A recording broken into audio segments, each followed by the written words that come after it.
Добар ден, почитувани, ова е почетокот на најновата Телма амбуланта.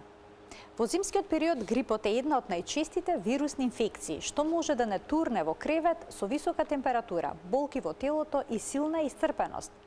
Пошто грипот најмногу се разликува од настинка или други вирусни респираторни инфекции. Колку долго едно лице со грип е заразно и кога ризикот за пренос е најголем? Честа дилема кај пациентите е дали антибиотиците помагаат кај грип. Како правилно се лекува? Кои се можните компликации и колкава заштита овозможува вакцината? За сето ова денеска разговараме со виш научен соработник, доктор Сања Петрушевска-Маринковиќ, инфектолог. Како и досега, ќе оставиме простор и за ваши прашања во програма. Останете на Телма.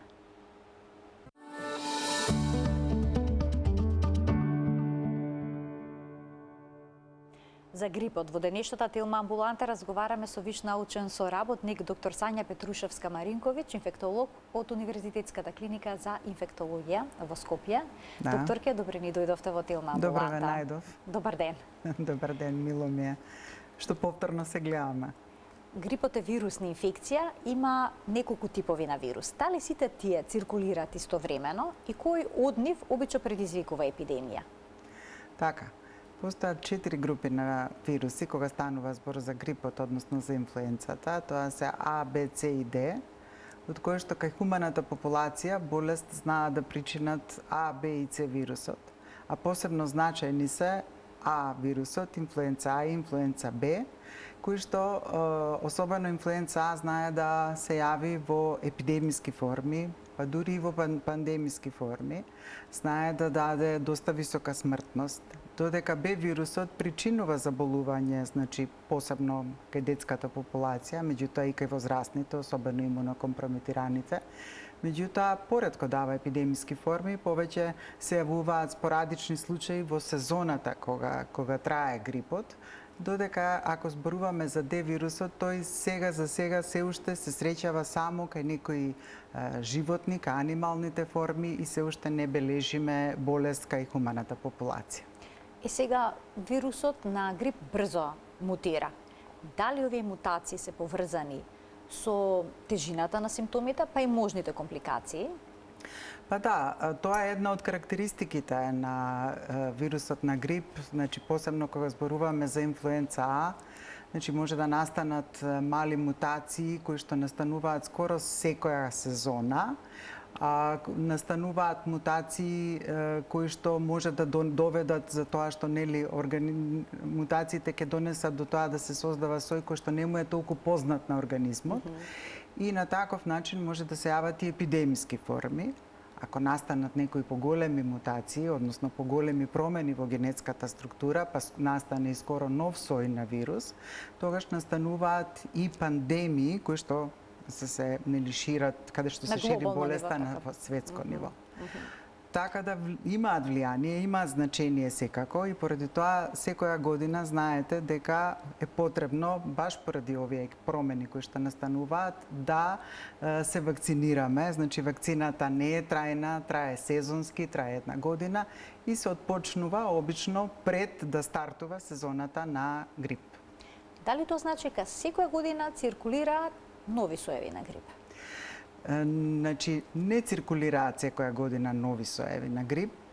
Значи, меѓутоа, оние подсоеви кои што ќе се формираат и кои што циркулираат, значи, на хемисферата што е јужна, каде што претходно е грипот, нели се јавува во летните месеци, а после тоа кај нас се јавува некаде од октомври, па може да трае и до мај, а најчесто трае до април, али спорадични случаеви се провлекуваат, може да се провлекуваат и подолго.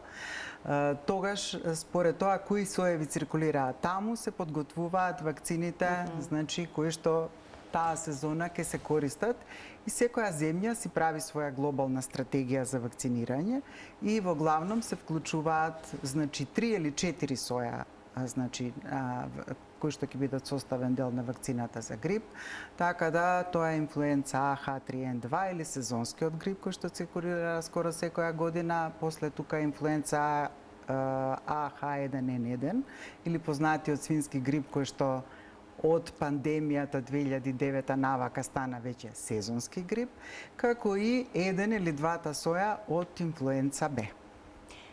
Така да вакцината може да биде, извинете што ви прекинав, или трипла, или да биде, значи да се одржи 4 соеви. Значи тровалентна или 4-валентна? Тровалентна или 4-валентна. Какви симптоми даваат овогодинешните подсоеви на грип, што се присутни?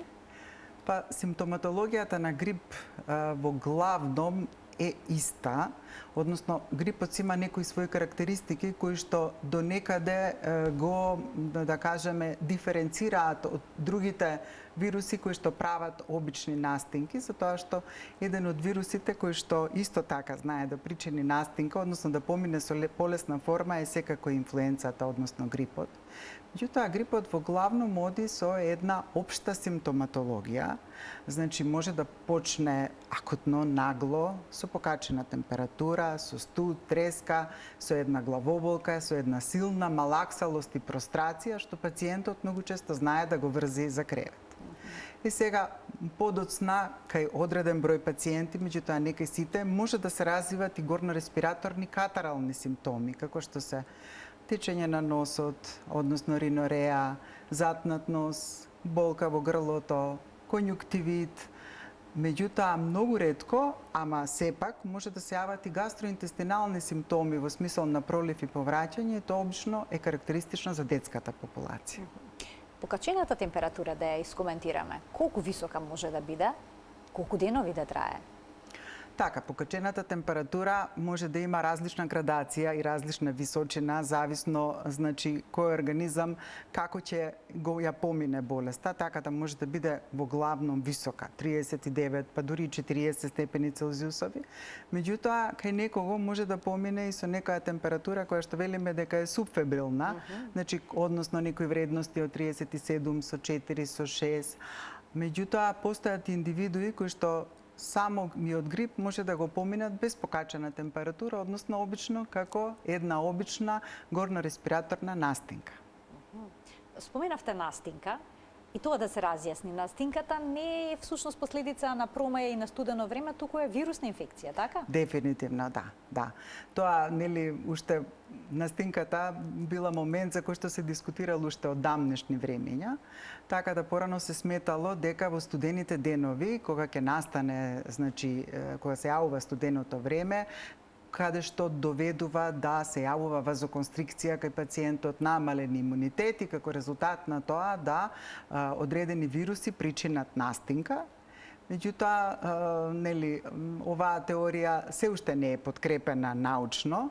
Се знае кои вируси ја причинуваат настинката, се знае зашто настанува и тоа е една широка палета на вируси во кои што секако спаѓа и грипот, односно инфлуенцата.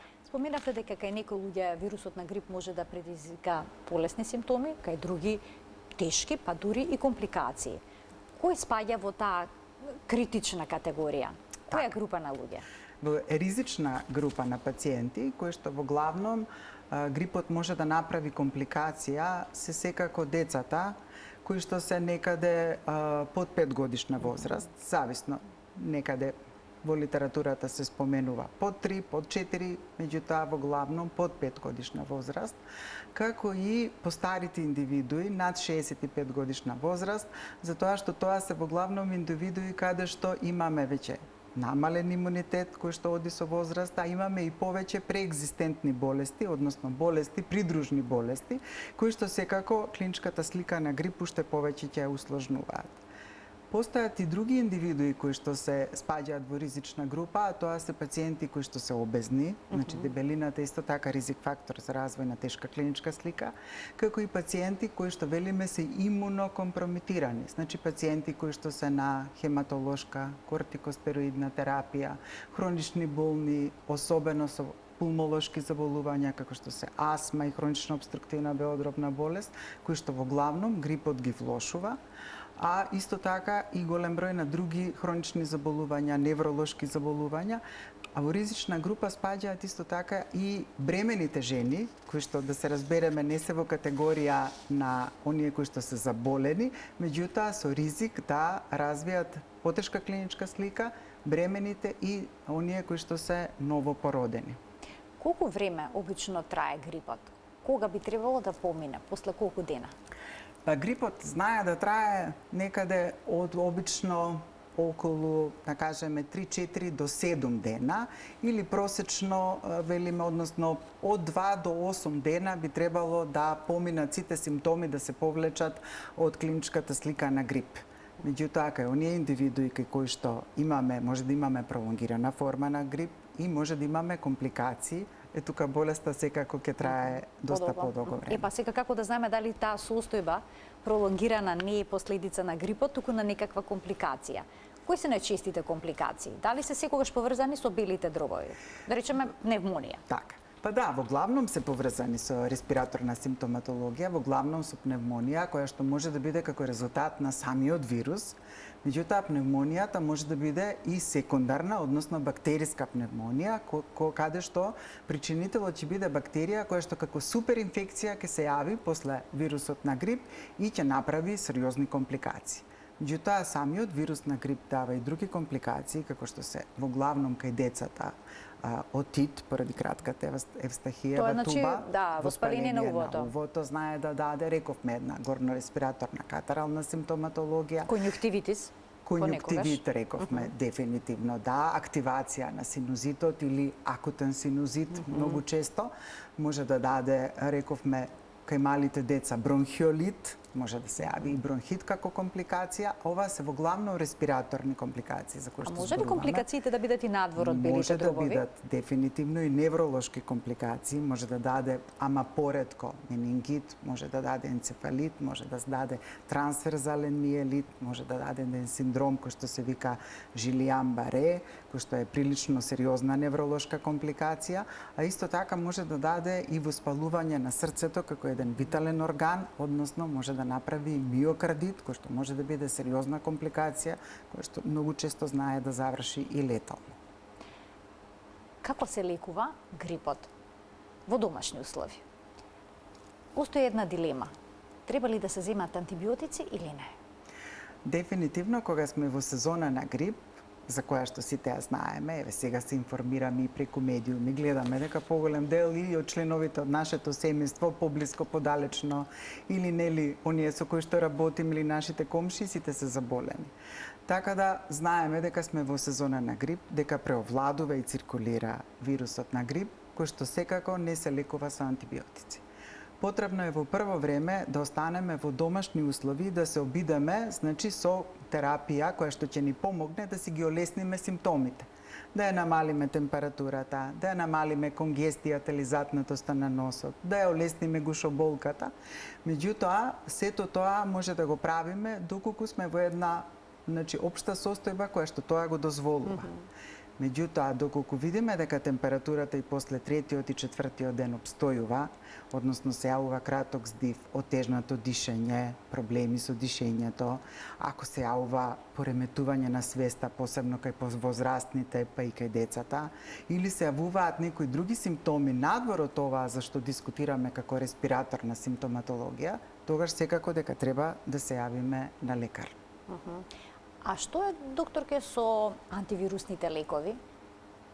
Дали тие се ефикасни? Дефинитивно, и зошто да. не се припишуваат на сите пациенти заболени од грип? Значи, постои индикација каде треба да се припише антивирусен лек и јас мислам дека сите лекари прилично добро ја знаат индикацијата за припишување на антивирусниот лек за кој што дискутираме и секако постојат индикации. Индикациите се пред се тешка клиничка слика или ако се јави грип кај индивидуи за кои што зборуваме дека се имунокомпрометирани или спаѓаат во на ризична група за која што претходно дискутиравме, дефинитивно што порано, толку подобро треба да се започне со оваа антивирусна терапија и тоа да го ја започне терапијата уште матичниот лекар.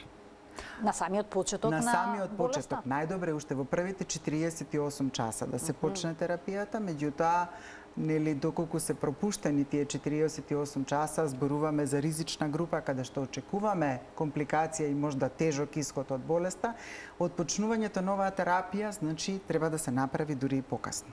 Како се диагностицира грипот? Како да се препознае дали станува збор за грип или пак за некоја друга респираторна зимска инфекција која што дава многу слични симптоми?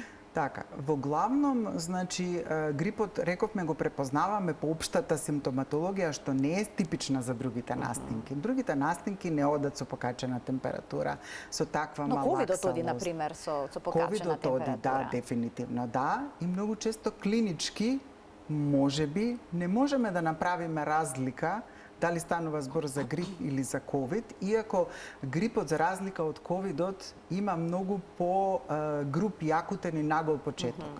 Ковидот може би оди некако, да кажеме, се јавува и тука покачена температура, се јавува затнатост, меѓутоа може би оди потивко, па настанува после тоа влошување на болеста. Едно време нели сигнализиравме, па третиот, па петиот ден, па не знам како и што, ама многу често матичниот лекар или лекарот што е на терен и го прегледува болниот, може би не може да знае со сигурност дали е грип, дали е ковид.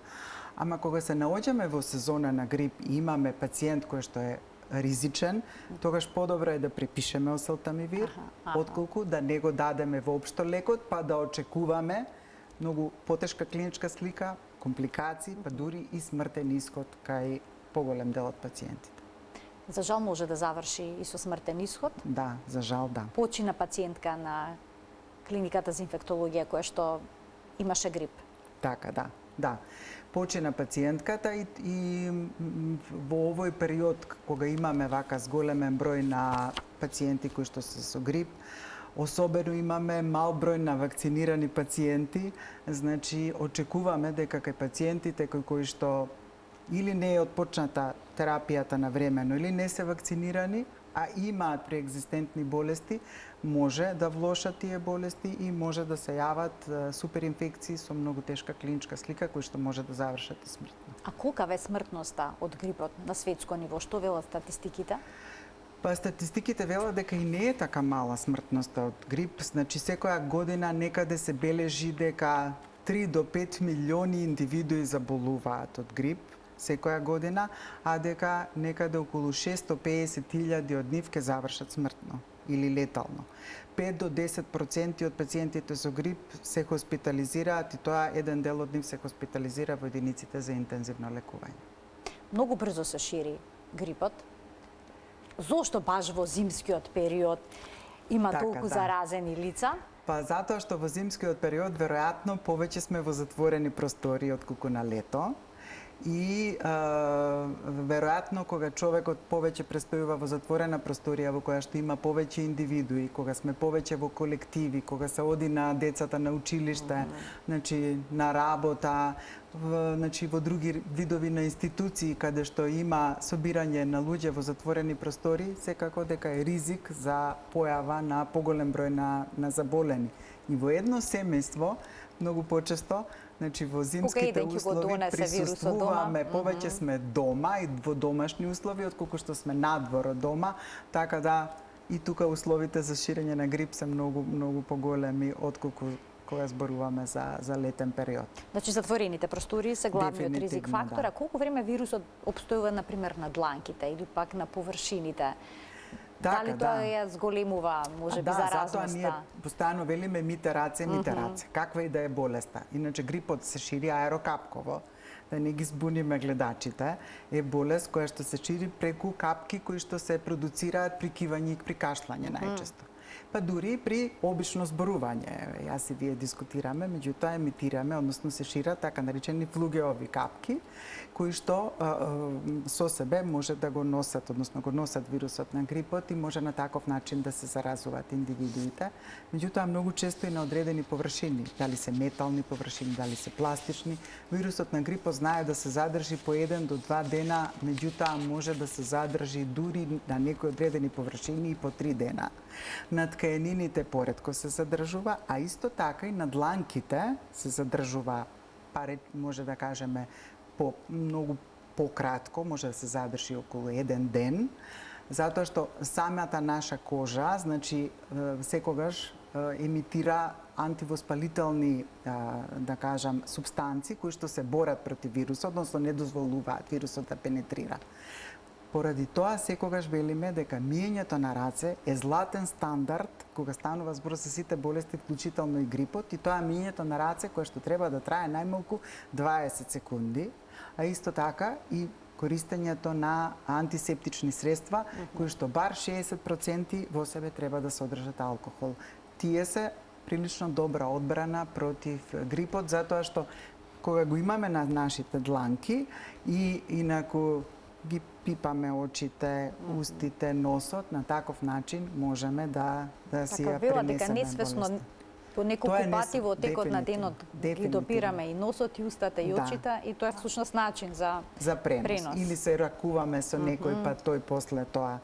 Значи, и исто така треба нормално едно отстранување на, да кажеме, секретите, да го правиме со шамивче, значи, да шамивчето го одложуваме на место каде што треба да го фрлиме, да веднаш потоа одиме ги измиеме нашите раце, а да, рековме, време траењето на миењето не биде 5-10 секунди, него баш да биде адекватно 20 секунди, па дури и подолго.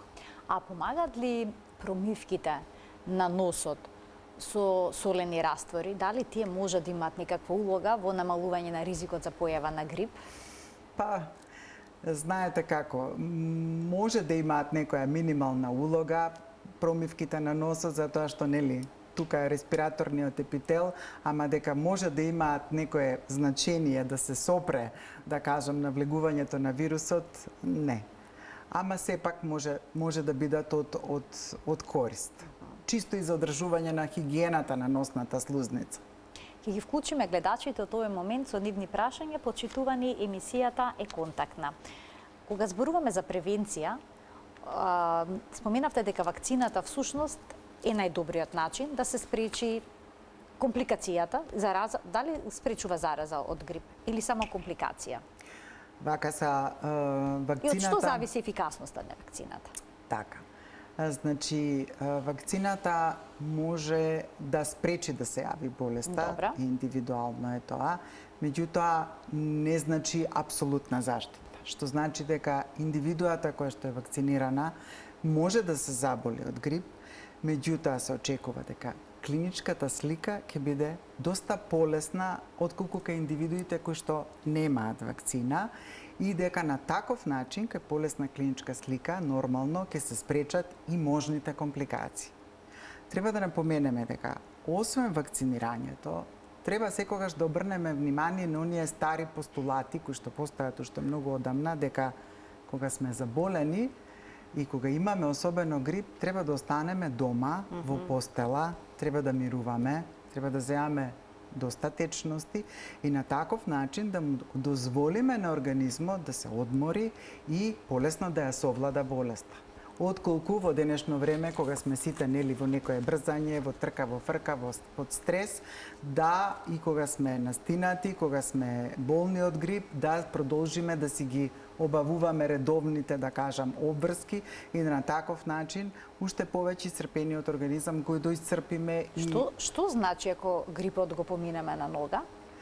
Гледајте, некој може ќе го помине и на нога, меѓутоа во главном поминувањето на грип на нога значи можност од компликации, можност од суперинфекции.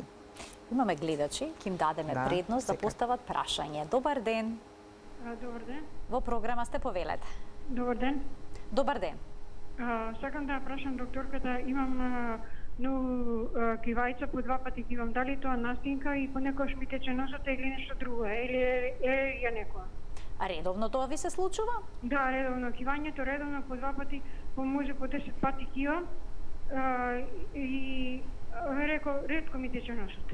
Така, добро. Ви благодарам за вклучувањето во програма. Што би можеле да кажете? Па можеме да кажеме советувате? дека пациентката веројатно нема клиничка слика на грип, него пациентката повеќе го кажува дека редовно и тече носот и дека кива по 1 до 2 пати дневно, дека веројатно има некои алергиски проблеми и дека потребно е да направи следување, значи на тоа поле и поглед на таа своја симптоматологија и веројатно на таков начин ќе види како би бил, каков лек би требало да биде ординиран.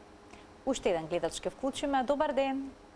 Добар ден, Марија, убав ден ви посакувам Ви благодарам. вам и на вашата гостинка, ценетата докторка. Слично прашање и како претходната ваша гледачка, јас веќе повеќе од 2 месеци имам интензивен исцедок од носот само наутро.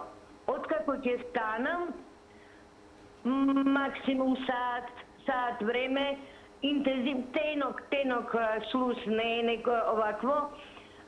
Инаку имунитетот ми е на добро ниво, без оглед на возраста, што имам 72 години, што сум диабетичен на инсулин, здраво се хранам, многу овошје, многу зеленчук, ништо не примав за овој исцедок на носот. А кажете ми, дали секретот... Немам направено одамна алерготест. Дали секретот е обоен или пак е... Не, обично бел прозирен. Добро. И многу течна состојба. Така. Ви благодарам за вклучувањето во програма. Ива. Така, и благодариме на пациентката за вклучувањето во програма, односно гледачката, се извинувам.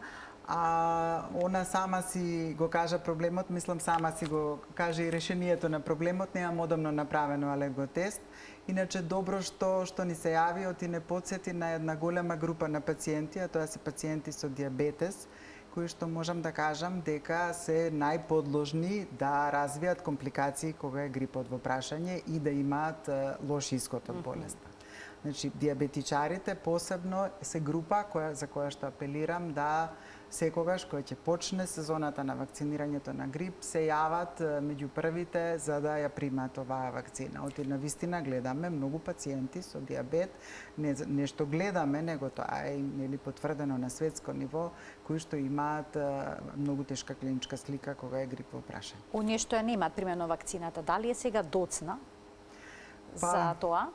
Или... Гледајте, никогаш не е доцна, меѓутоа секогаш потребно е откако се прими вакцината да поминат 2 недели до 3 недели за да може организмот да створи имунитет, односно антитела кои што ќе се изборат со грипот. Така да, значи, вакцинирањето е најдобро да се спроведе баш кога е времето за вакцинирање.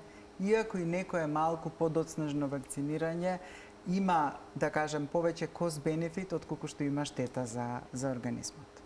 Ајде да ги слушнеме и прашањата на следните гледачи што ќе се вклучат во програма. Добар ден. Ало, добар ден. Во програма сте. Добар ден. Повелете. Добар ден. Едно прашање само до докторкава. Така. Дали гарантират за вакцините дека се исправни? Значи ви имате дилема? Јас сум вакциниран од Pfizer за короната и сега имам огромни, од тогаш и сега имам огромни проблеми со здравјето. Така, ви благодарам за вклучувањето во програми и за поставеното прашање. Што можете да искоментирате за ова? Вака сега, да, јас значи лично сум за вакцинирањето. Јас лично секоја година се вакцинирам кога е во прашање грипот, затоа што во популацијата која што е ризична, секако затоа што секојдневно се среќаваме со пациентите се и здравствените работници. Здравствените работници се оние кои што исто така е потребно да се вакцинираат. Како што е потребно да се вакцинираат и индивидуите кои што може не спаѓаат во ризичните групи за кои што зборуваме, меѓутоа се грижат за некоја особа која што или индивидуа која што спаѓа во таква ризична група. Така да за каква квалитет е вакцината, постојат одредени структури во државава, значи кои што се грижат за квалитетот на вакцините што се увезуваат, исто така и за нивната исправност и значи не верувам дека во државава би се внел лек кој што не е добар, односно вакцина која што е неисправна и од каде што може да имаме несакани последици за тоа што сите лекови, односно сите вакцини кои што исто така спаѓаат во таква група подлежат на одредени проверки од дадени институции кои што функционираат во државата. Така да јас мислам дека не би требало да се сомневаме во исправноста на вакцините, а исто така и во ефикасноста на истите. Ајде да слушнеме уште едно прашање. Добар ден. Јас следиме вашата емисија. Поздрав за докторката и за водителката. Се јавам од Битола. Така. Јас сум на возраст од 73 години и еве скоро неколку дена, речиси 4-5 дена веќе сум од настинка. Имав температура 39,2, највисока, па 38,5, па ваму таму слезе температурата некако, али најчеше никако да ми слези температурата од тие неколку дена. И бев приморан да земам антибиотик. А усто многу голема кашлица, што еве скоро 5 дена не сум ни спан, не можам ни да спијам, ни ништо. Во градите ми хрчи многу и ме вознемирува и не можам да спијам нормално. А иначе сируп и чају и ова, она и некои други работи, што најголем витамин земам цвекло, морков, јаболко, лимон во соковник, значи е се супер. Сега температурата ми помина, кашлицата се уште ја имам, али антибиотикот не го прекинувам, уште 2-3 таблетки, имам 2-3 таблетки, имам да ги допјам. Прашањето е, кога ќе се свртам лево десно, кога ќе оптегнам рацете на задниот дел од лактите нагоре, како мускуло да ми се осеќам како да ми се скинало, да речам. Не знам како. Болка некаква чувствувате? Таква болка ми се јавува. Не знам што е работата. Така. Ви благодарам за вклучувањето во програма, што го споделивте вашето искуство и одговор на докторката. Така, и сега ќе добиете совет од докторката. Повелете. Имајте убав ден. Ви посакувам убав ден и што поскоро, што побрзо оздравување и опоравување. Така, да му посакуваме на пациентот што побрзо да се опорави, а меѓу другото, доколку не ја посетил матичната лекарка, секако да ја посети, пошто не знам кој го препишал антибиотикот, дали го ординирал матичен лекар, антибиотикот или го зебал пациентот на своја рак. Многу често за покачена температура земаат пациентите антибиотик сметајќи дека така ќе ја спуштат, ќе спадне температурата. Значи, доколку ординирал матичниот лекар, веројатно имал причина зашто го ординирал или параметри кои што укажувале на некоја суперинфекција кај пациентот, а доколку не го посетил матичниот лекар, секако да го посети, пошто ова што го кажува дека веројатно има некоја компликација со свирање со градиве, дали е обструктивен бронхит, дали е во прашање екзацербација на претходно постоечкиот бронхит, значи тоа мора да биде проследено од лекар и проследено адекватно, дури белодробието можда треба и да биде графирано, да се види дали има некое воспаление или нема воспаление, а болката за која што кажува, типично е дека грипот ги афектира мускулите, знае да направи дури тешки форми на миозит. Да, по цело тело и поради тоа се веројатно и мускулните болки кои што пациентот ги чувствува. Што може да направат, особено повозрастните лица, кога температурата не паѓа? Така, кога температурата не спаѓа, значи првиот, вториот, третиот ден, веќе очекувано е да пациентот има температура, меѓутоа ако се пролонгира и понатаму и не спаѓа и се јавуваат, рековме, и некои други компликации, секако дека е потребно да го посети матичниот лекар без да размислуваме. Ќе помогнат ли туширања со млака вода, облоги? Секако, па тоа при секоја заразна болест исти се советиве. Туширање со млака вода, не ладна, нели? Да не го шокираме организмот. Како што рече тој самиот, доста течности ни се потребни, пошто се потим имаме покачена температура. Многу често и многу брзо можеме да дехидрираме, поради тоа е потребно да се земаат доста течности, значи доста топли напитоци, а исто така, нели, кога се договаравме за ова интервју, спомнавме дека супата од пилешко месо, пилешката чорба. Пилешката чорба. Има ли вистина дека таа има антивоспалително дејство или се работи само за некаква традиција? Па, гледајте, значи, нутриционистите викаат дека не е само традиција, дека навистина помага, затоа што во главном пилешката супа е убаво посолена, па ние, пошто губиме, нели, дехидрираме, па може да изгубиме и одредена количина на сол преку потењето, таа може тоа да ни го надомести. Пошто има пилешко месо, а ни требаат протеини кога сме болни, пилешкото месо може тој недостаток или потребата од протеини да го надомести. Така да не е до некаде мит, не можеме да кажеме дека ќе ни излечи, ама дека ќе ни помогне да си ја подобриме нашата општа состојба, секако да. А што е со топлите чаеви, напитоците во кои што има ѓумбир, Па дефинитивно лукот, да. медот? Да, сите тие што ги споменавте имаат антивоспалително дејство и благопријатно, значи за поголем дел од нас, особено кога е респираторниот тракт во прашање. Мора да напоменеме сепак дека одредени индивидуи, особено диабетичари, не треба да и не смеат да користат мед, например. Оние кои што имаат па висок притисок не треба да користат многу солена чорба, така да некои работи кај некои Не се пациенти универзални за сите, не се така. универзални. За кај некои пациенти се поволни, а за некои пациенти па баш и не. Односно може да се модифицираат. Ке вклучим уште еден гледач во продолжение на денешната тема амбуланта. Добар ден. Добар ден, голем поздрав до вас во студиото. Ви благодарам. Повелете. Вака, тука пациент прележан со COVID во тешка слика без. Пред тоа земено двете вакцини со Pfizer.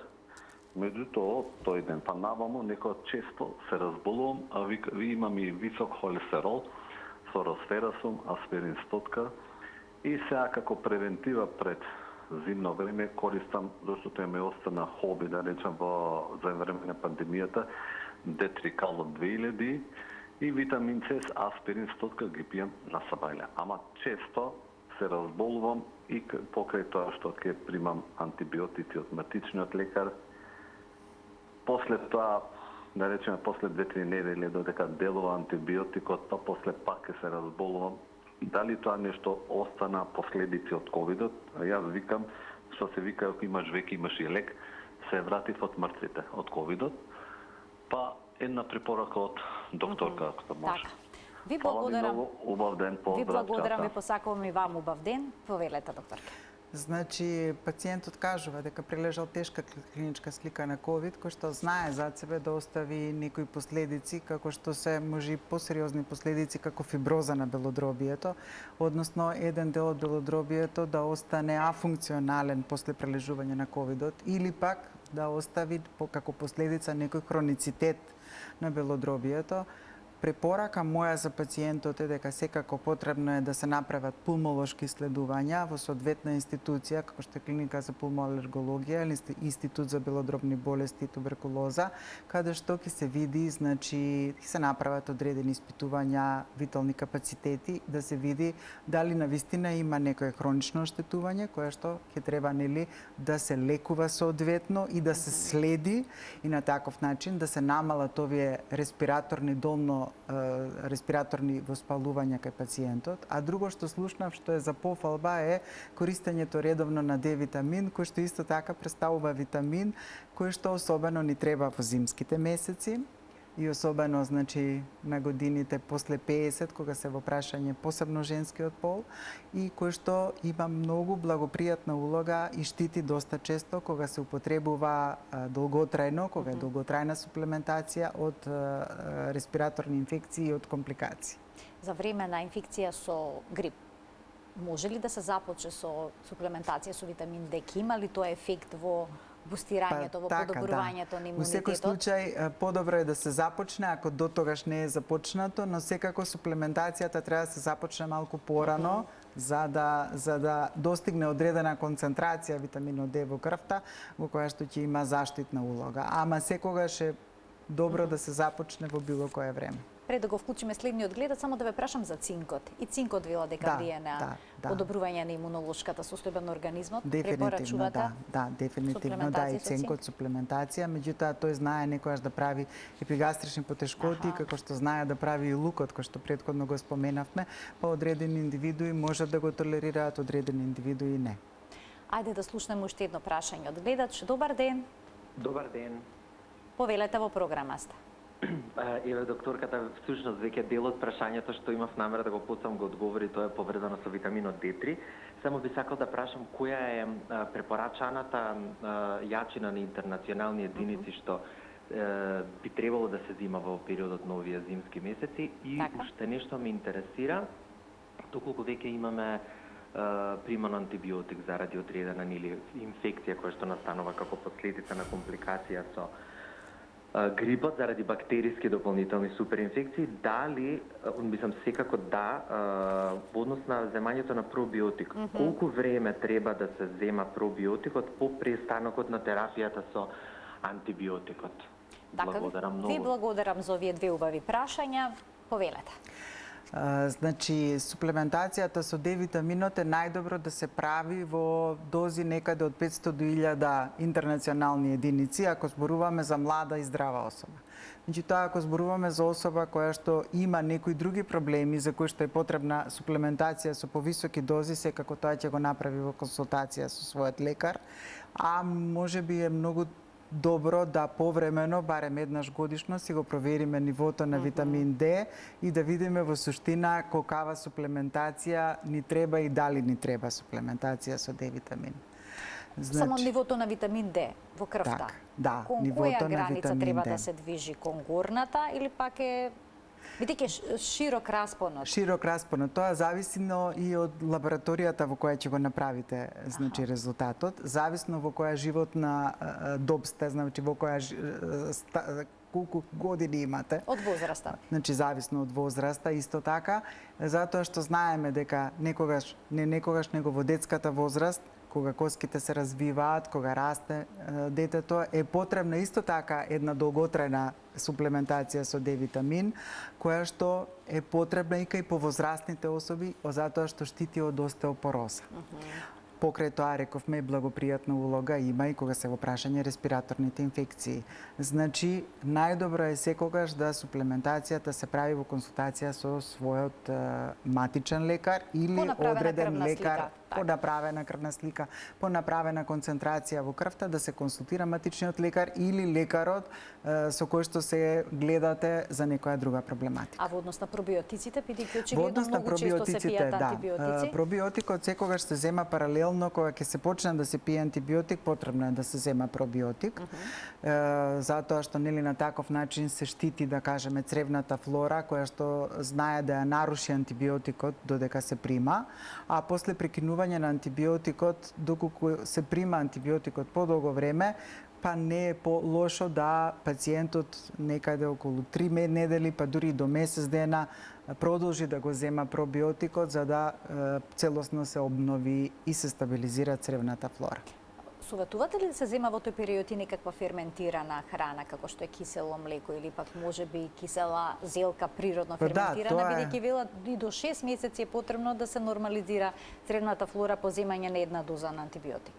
Да, релативно е тоа, нели, зависи од индивидуата, меѓутоа знае некогаш не само да ја поремети цревната флора, него да причини и Clostridium difficile асоцирана диареја. Ајде то објаснете ни го што е.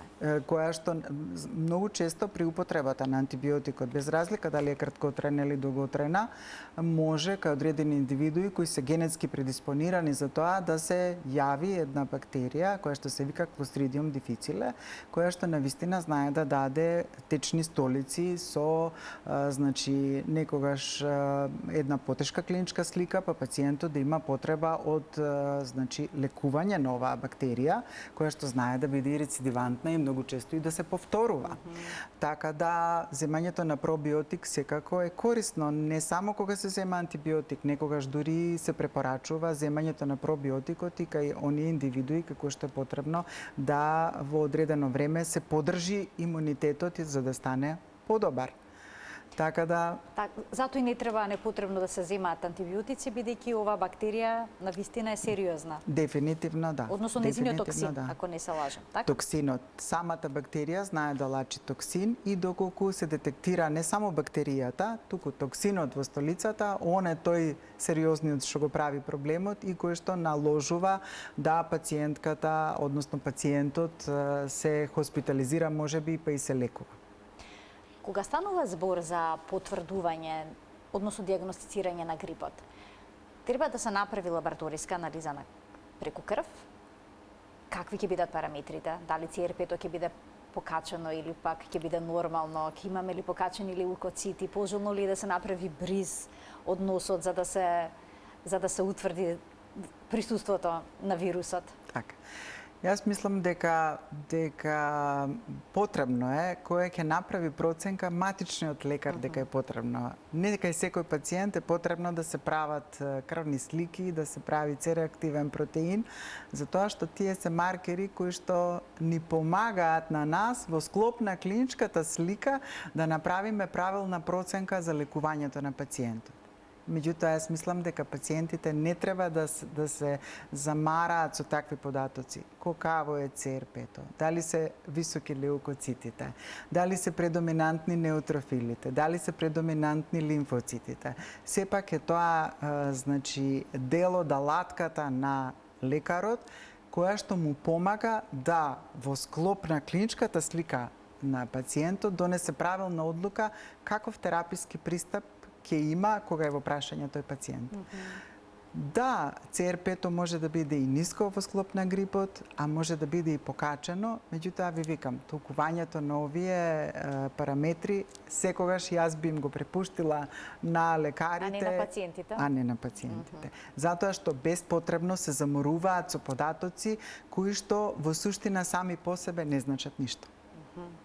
Значи, понекогаш е доволна само клиничката слика за да се постави диагноза грип? Дефинитивно, да. Понекогаш, знаете како? Можеме да имаме ниско ЦРП, а да имаме пациент со многу тешка клиничка слика, кој што е потребно дури да се хоспитализира, пациент кој што има компликации, затоа што вирусната инфекција не секогаш доведува до покачувањето на C-реактивниот протеин. Или пообратно, може да имаме пациент кој што има одредена компликација со покачено ЦРП, која што може да се лекува и во домашни услови. Затоа реков дека тоа се параметри кои што треба да му се остават на лекарот да расудува, да одлучува за нив, и ЦРП-то не е параметар кој што секогаш се врзува само со инфекцијата. Се врзува и со други состојби што даваат ткивно оштетување. Дали има доста хоспитализирани пациенти од грип на клиниката за инфективни болести? Да, во моментот имаме зголемен број на пациенти и во главном најголем дел од предоминантната патологија е грипот со различни компликации, во главном бронхопневмонии. Имаме исто така и доста тешки пациенти на оделот за интензивно лекување, така да клиникава во моментот е, да кажеме, оние капацитети со кои што работи се пополнети. Ви благодарам многу за вашето денешно гостување и за темелниот осврт на оваа тема. Ви благодарам и на вас на поканата.